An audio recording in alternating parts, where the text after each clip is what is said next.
nak salate wong Turki apike jajasan dasinan. Kowe jare Nabi, kowe nak salat kudu ala ahsani hayatikum, pada baju terbaik kalian. Sarung identik mbek wong nganggur. Paham ya? Berarti kena sholat sarungan, berarti sowan pangeran dengan pakaian pengangguran. Paham ya? Mereka Arabi gue kemulan, gue nyolong pelem, gue tabok dadu. Makanya orang Turki itu meyakini sholat yang baik itu pakai baju kehormatan. Yaitu sehingga sowan presiden, gubernur. Dulu teng Mesir, tenggene Turki, wong sholat mesti dasinan celananan. Paham ya? Karena Nabi hanya pakai aturan umum ala ahsanin apa? Hayatikum. Sehingga pernah ada ulama hadis besar di Al-Azhar itu khutbah dia dasinan tidak pakai baju.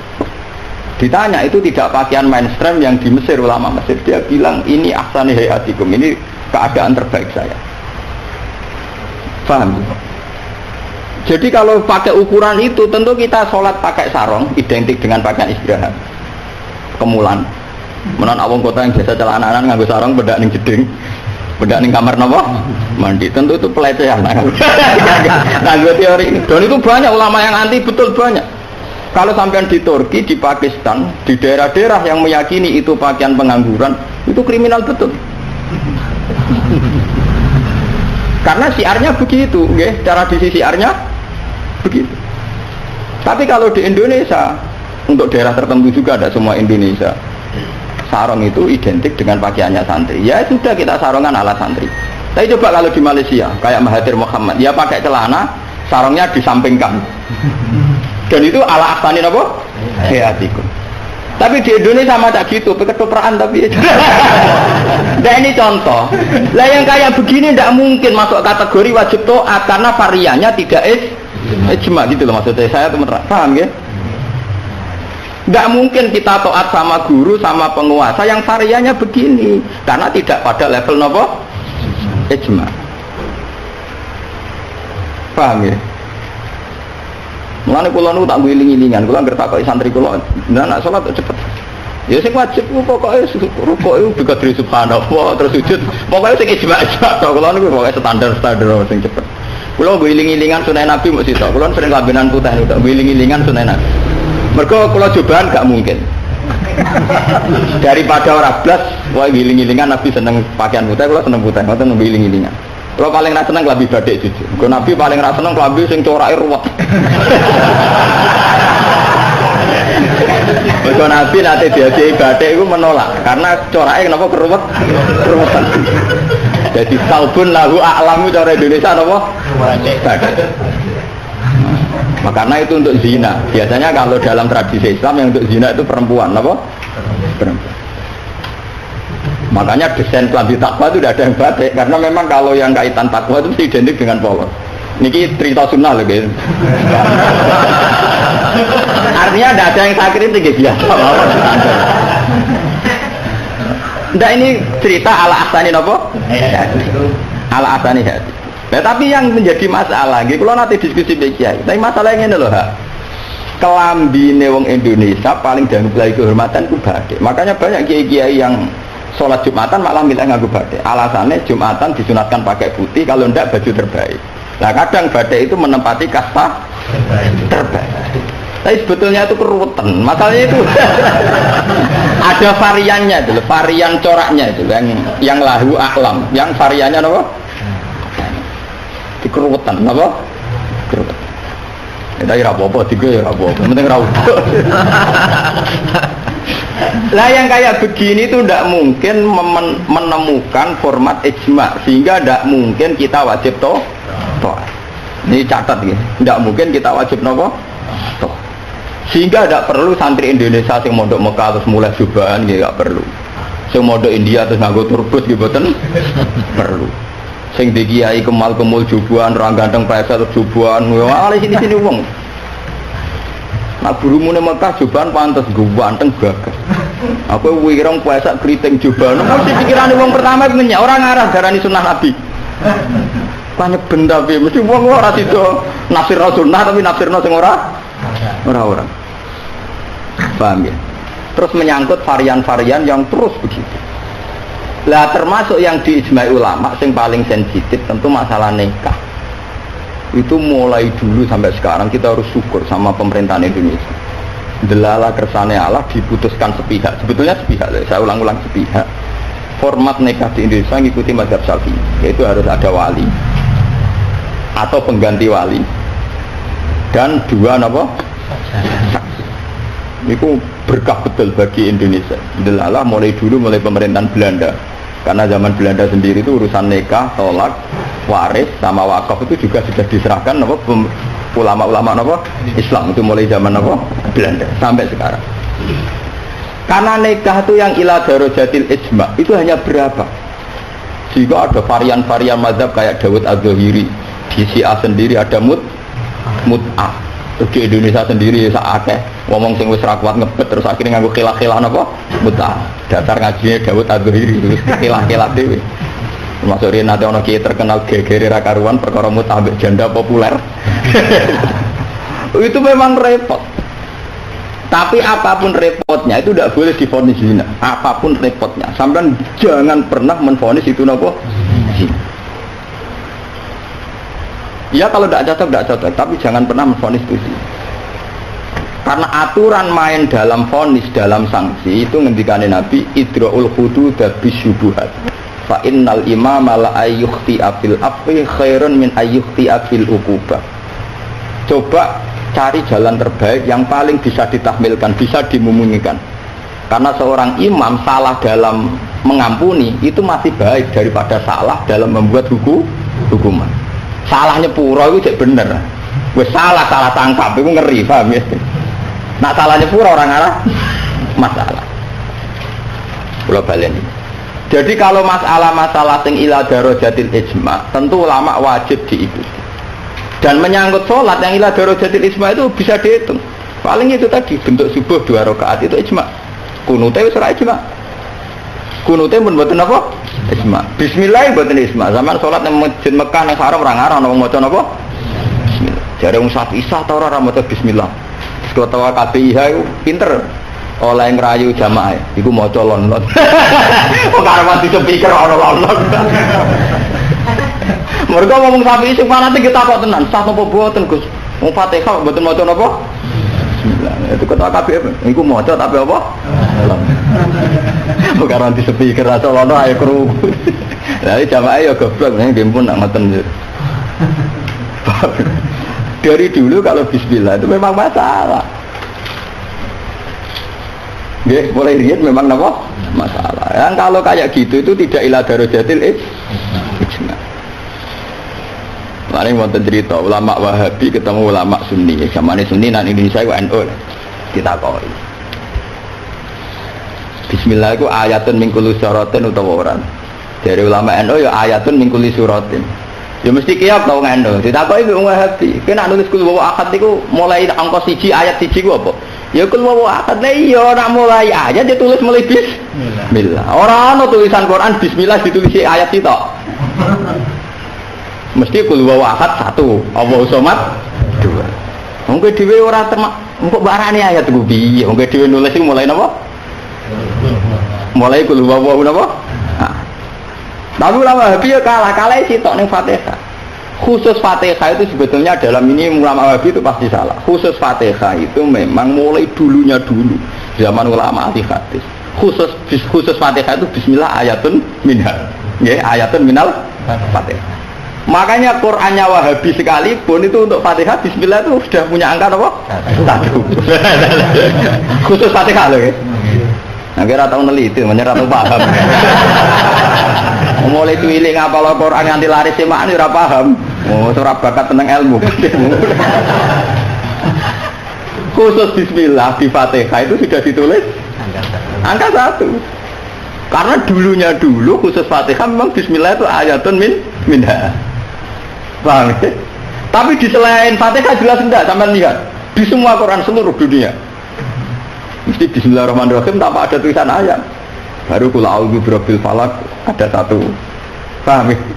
Itu menunjukkan bahwa tidak ayatun min kulli surah. Makanya sampai kalau punya Quran Arab Saudi ya, kalau sudah baca ya, ganti surat ya paling mandek sebentar Ya langsung sabbi isma rabbikal a'la, nanti ganti surat ya. Walaili idza yasa, nanti ganti atau wadduha atau apa, pokoknya dia tidak tidak baca apa? Bismillah. Tapi api pemerintahnya Wahabi ora api, bae ngono lah nak nyetak Quran standar dunia tetep ono bismillah ya. Paham? Mbok dirapahi Wahabi pokoke walhasil iku ndekne tetep nulis napa? Bismillah. Jadi cocok ra cocok pokoknya sementing ditulis lumayan. Paham ya? Mulane kiai-kiai kira iso bodoni jamaah. Sepundi kok mboten maca Fatihah imame. Ya maca tapi kira krungu. Gempet nak ngoten. Wah payah. Paham ya? Tapi itu baik. Yang kayak begini itu tidak darajatil ijma dan kita boleh balelo, boleh apa?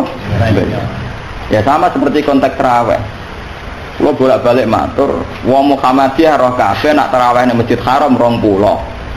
Taslimatun min kulli rok ada, tetep balelo 8. Pahami balelo napa? Wong NU ya roh kabeh nak nang Mekah Madinah ra ono kunut. Tetepe balelo napa? Kunut. Paham? Paham ya? Di Muhammadiyah balelo ning tarawih, NU balelo ning itu sah secara ilmiah karena tidak darajatil ijma. Ya sah itu secara ilmiah apa? Sah.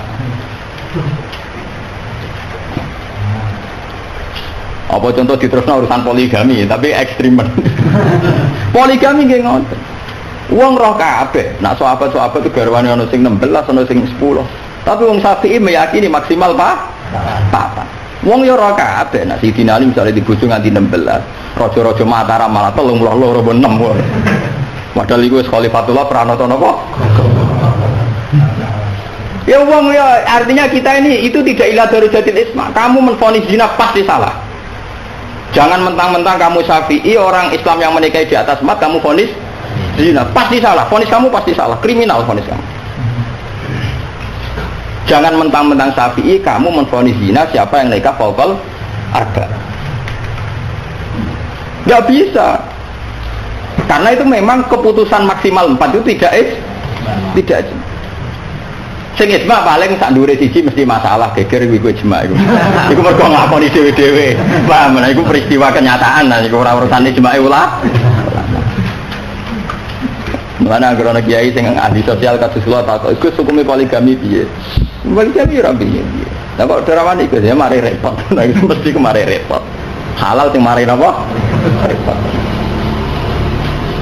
Jadi masalah-masalah yang tidak irada rojatil ijma itu tidak usah punya vonis hukum. Jangan katakan orang yang nikah fauqal arba hukumnya itu juga menyangkut Jumatan.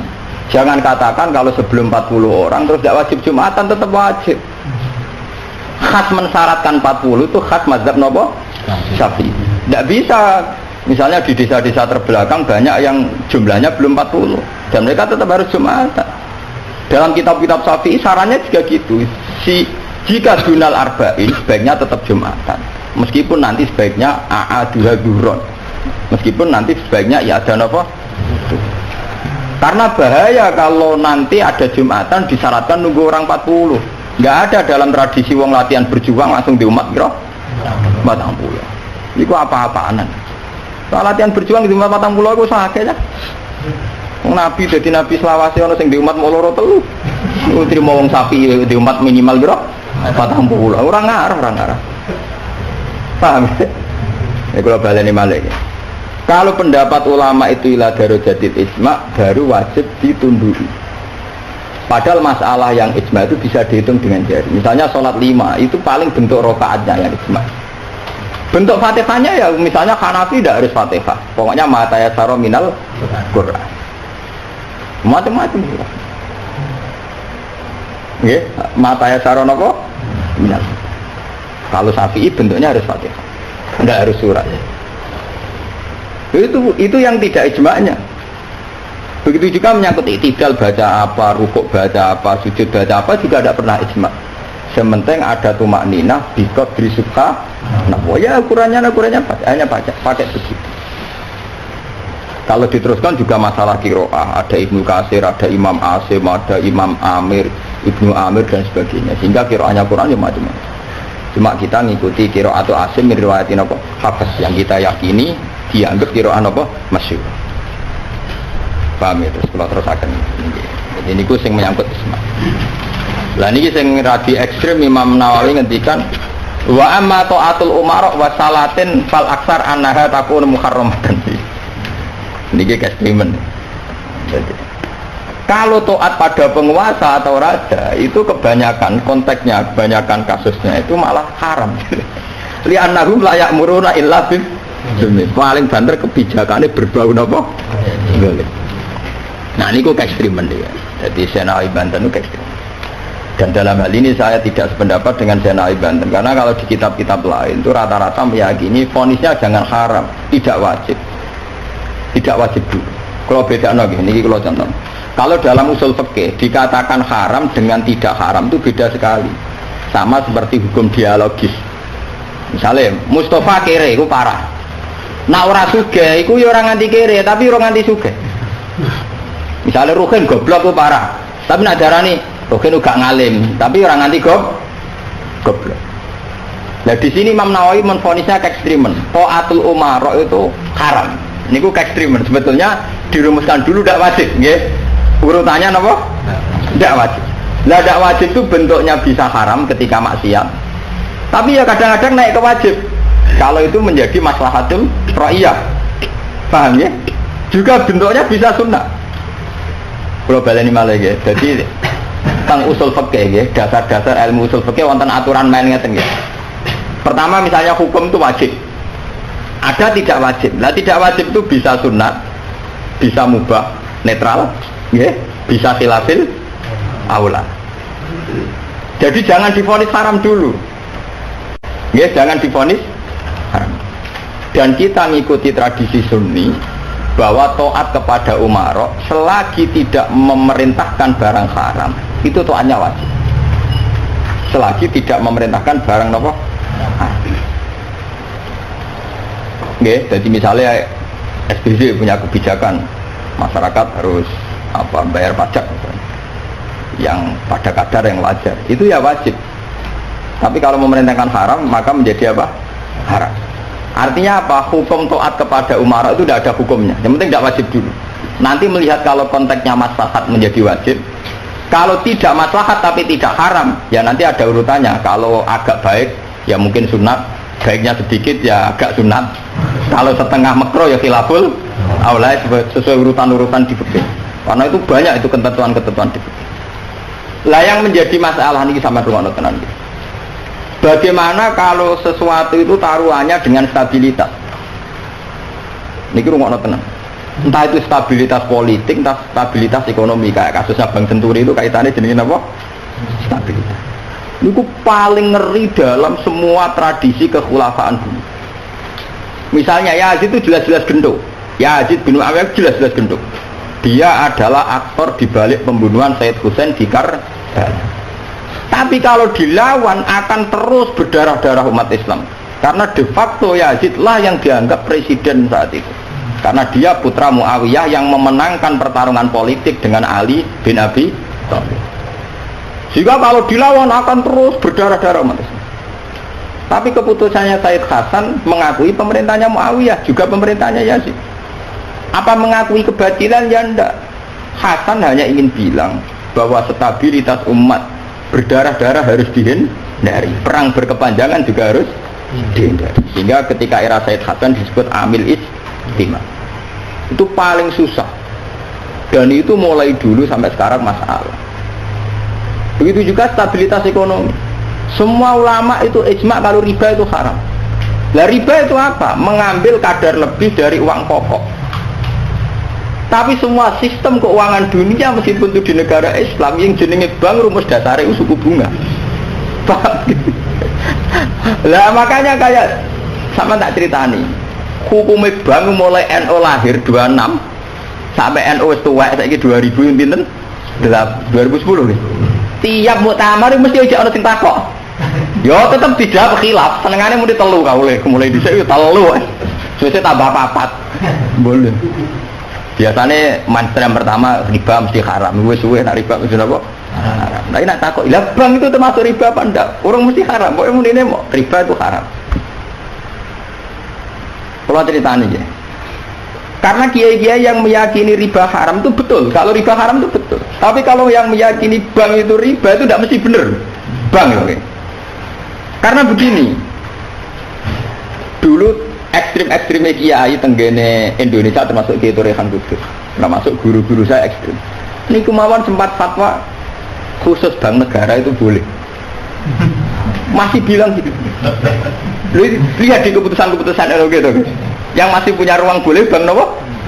Bank negara. Alasannya dalam sistem moneter modern tidak bisa menghindari yang namanya bank. Meskipun rumus bank tentu suku bunga atau melibatkan bunga. Tapi yang boleh itu kadarnya kayak apa? Tentu ad-daruratu muqaddaratun biqadriha. Ada aturan sesuatu yang nggak bisa dihindari. Misalnya kasus deflasi atau mengalami pengurangan nilai tukar. Misalnya begini.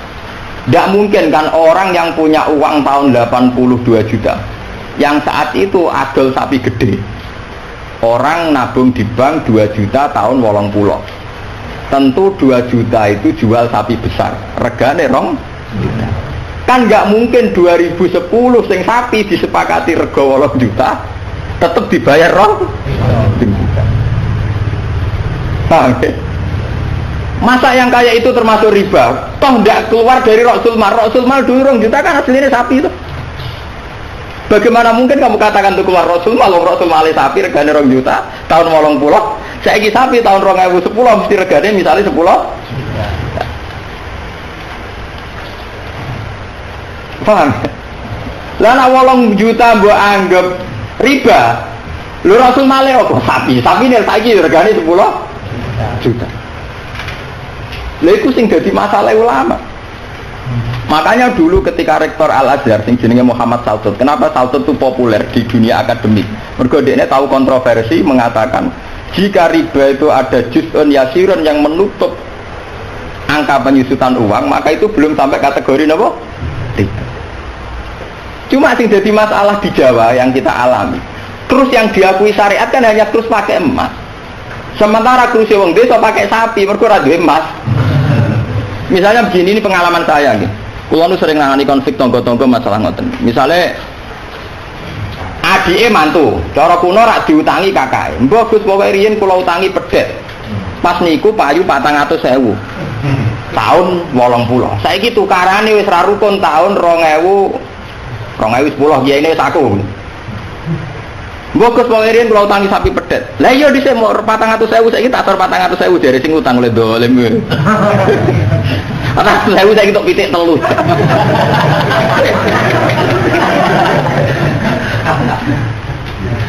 Aku lo jadi kiai ini kayak gampang kalau jawabnya, ternyata mawon. Nak disaur 400.000 jelas mari geger. Itu kok ada pedet mawon. Pemberian utangnya apa? Pedet. Sampai itu goblok. Terus orang nganggo emas nganggo pedet, ngene pedet ya, sing tuku pedet. Enggak, engko aku ngukumi wajib nganggo krus pedet wis rupa dhuwit mesti geger. Nah, di sini kau pedat itu sahur apa? Sekarang tetangga saya itu banyak yang haji. Itu gara-gara krusnya sapi. Dulu mbah saya itu namanya Mbah Sidik. Itu haji ku entek sapi 16. Sekarang itu wong-wong darani haji ku murah. Dulu keluarga saya haji kula menangi gek cilik, keluarga kula haji mau bayar 7 juta. Menangi malih haji 14 juta. Pas bapak kula haji 2003 niku 33 napa? Juta. Tapi wong desa muni darane haji saiki sepakat murah. Mergo nak ngangkrus nganggo sapi. Mergo dhisik sapi entek sapi 16. Saiki 30 juta lah entek sapi 4. Dadi wong desa nak darane haji saiki luwih murah timbang dhisik. Artinya apa? Rupiah yang melonjak itu tidak ada pengaruhnya dalam kursi wong desa. Mergo dhisik 7 juta entek sapi 6, saiki 30 juta entek sapi 4. Bagaimana Anda bisa menvonis riba dalam konteks-konteks seruat ini ekonomi ini, paham ya? Mesti wong ora paham, nak wong fikih ngukumi riba itu perampangan. Ya mau mikir maksudnya ora paham. Paham ya? Kalau kita nanti dibantah bagi, lah nak ngotot nak jenenge riba. Sama nak diutang aku malah saya kira iso nyaur, mesti riba. Wong diutang pak, wong diutang, saya iso nyaur mesti kudu riba. Anak riba ra iso nyaur. Nah contohnya begitu. Nah misalnya sampai diutang aku 10 tik, Saiki golek duit 10 kangelan sih sahur 100 rupiah riba lho gak mending. Iya toh, misalnya orang dulu punya pecahan 10 rupiah. Diutang 10 rupiah, saiki ruhe nyaure piye? Golek pecahan terkecil saiki 100 rupiah. Nyusui ra iso lho. Wong pecahane 80 ya ora ono. Apa riba itu misalnya? Paham ya? Kalau riba itu persis nilai intrinsik, nilai nominal uang, tentu masalah. Tentu apa? Berarti uang diutang 10 sen atau 10 rupiah kudu disaur 10. Golek ini ning ndi? Paham ya? Nah ora susuk barang riba lu disuki dhuwit 100 rupiah, golek 10 rupiah 80 nggih. Piye carane? Malah dadi ulama gelem mikir. Nah yang kayak begini ini masalahnya itu repot. Kalau sudah menyangkut stabilitas, entah itu politik, entah ekonomi, pasti itu repot. Kasus-kasus ini kasusnya Bank Senturi, kasus masalah intelijen itu kalau pertimbangannya stabilitas politik ada intelijen, stabilitas ekonomi ada permainan bank, kudu ono LPS, buah kono KKS kampuh ngono bulat. Podo untuk stabilitas kiai yang ngono, antar kiai rapati ngalim kudu dilindungi, ku mono ya kiai. Nah karena semua itu demi stabilitas. Jadi aku ditapai uang, cara jenengan Kiai Mustofa Anis Budi tak jawab ya uang apik. Tapi kok nate ngeten-ngeten ya uang tahu salah tapi tetap uang apik. Itu demi stabilitas. Kalau mau tidak percaya pada kiai tinggi juga repot ya agama iki, paham? Paham? Orang mau bantu yang kalau nggak ada motif percaya ono ras. Podo kalau dukungan masyarakat ke kiai rendah kita ya repot ngurus agama gini apa? Nang takoki kiai sapa iki cara jenengan Budi apik ya amun. Tapi kok ngene-ngene Gus ya tetep apik di bangku ya bener. Aku lho sering ditawani tiang-tiang ono kiai terkenal apa si A togo-togo desa nggo terkenal apa ngono jenenge fitnah macam-macam, mbok fitnah mbok tenan apa napa alam. Ono kiai kok kelakuane ngene-ngene terus piye ben apik to. Sing darani kiai ku apa? Kiai ku wong sing mimpin salat. Angger pancen salat itu pas kiai, lah di luar iku kowe ra ngekno ora apa-apa. Sesuai kiai ini kadang-kadang tuh anakku, walau Gus kula difitnah ngeten. Ku yo goblok. Kiai kok di luar urusan salat. Yang penting ku anggere salat ke rukuk makmum rukuk kabeh. Pas ke sujud kabeh ku jenenge kowe pas kiai. Paham ya? Di luar iku 50-50.